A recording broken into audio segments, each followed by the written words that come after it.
you get up, you go to the barn, you get him taken care of before you take care of yourself. Kids get a chance to showcase their animals they raise. They show here, and then it goes to auction if they make sale, and the money they get taken. And of course, the kids are raising steers and barrels and goats and lambs and things like that. And they go through for the last 2.5 weeks, they've been going through all kinds of shows and getting ribbons and placing and things like that, right? Yes, sir. And one more thing, John, the premium sale is what they call a terminal sale. Is that what it is? Yeah, so if you make the sale here, your animal doesn't get to go to another sale. It ends here. So basically, that's a nice way to say they're going to take it away. They go to market, yes. They go to market? Yes. How excited are you to come here to the premium sale today? And what are you going to do with all the money?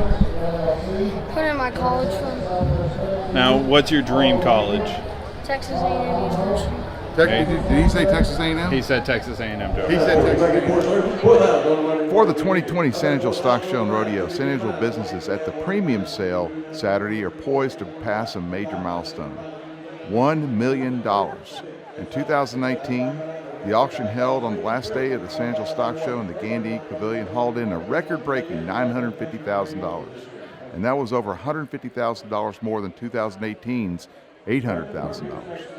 San Angelo businesses like Jim Bass Cars and Trucks, First Community Federal Credit Union, HEB, First Financial Bank San Angelo Branch, Armstrong Backus, Marty Self and the Automatic Fire Protection Company, and Twin Mountain Fence, and I know I've missed so many of them here, have for years pooled their money together and purchased the top 8, like the Grand Champion Steer, the Market Lamb Barrows, the Reserve Grand Champion Steer, Reserve Grand Champion Market Goat, etc.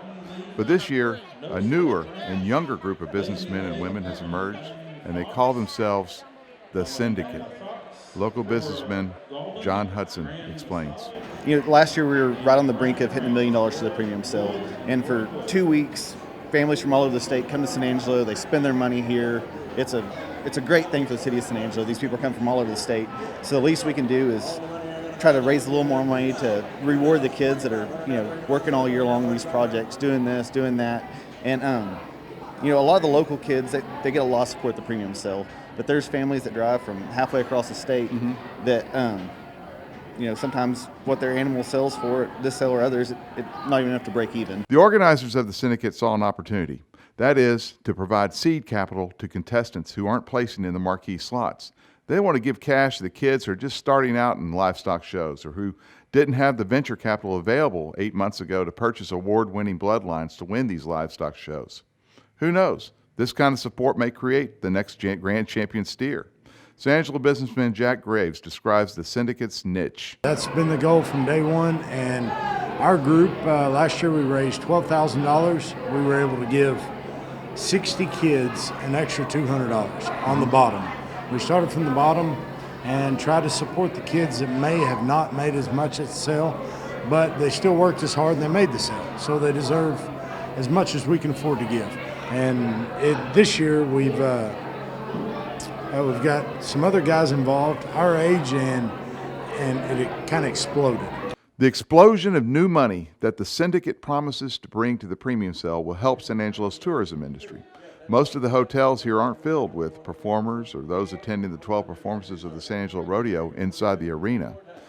Those hotel rooms are filled with parents and their kids who brought their livestock here to compete in the livestock show over the past 2.5 weeks.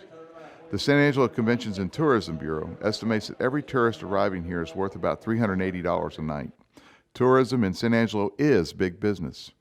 It accounts for about $221 million in direct travel spending, and that impacts our local hotels here with about $22 million annually.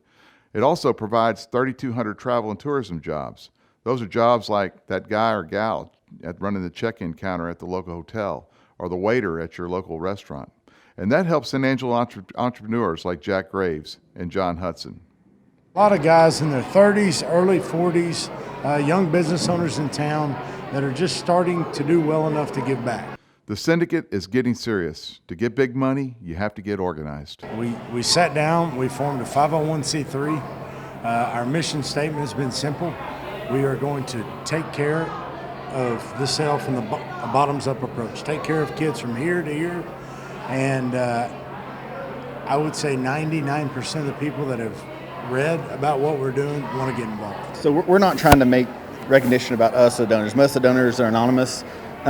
We're trying to grow the name and try to grow the cause, what we're doing. But it's simply people giving out of the kindness of their heart and knowing that it's going to the kids that really need the help. It won't stop. We're gaining momentum daily, so it's really exciting.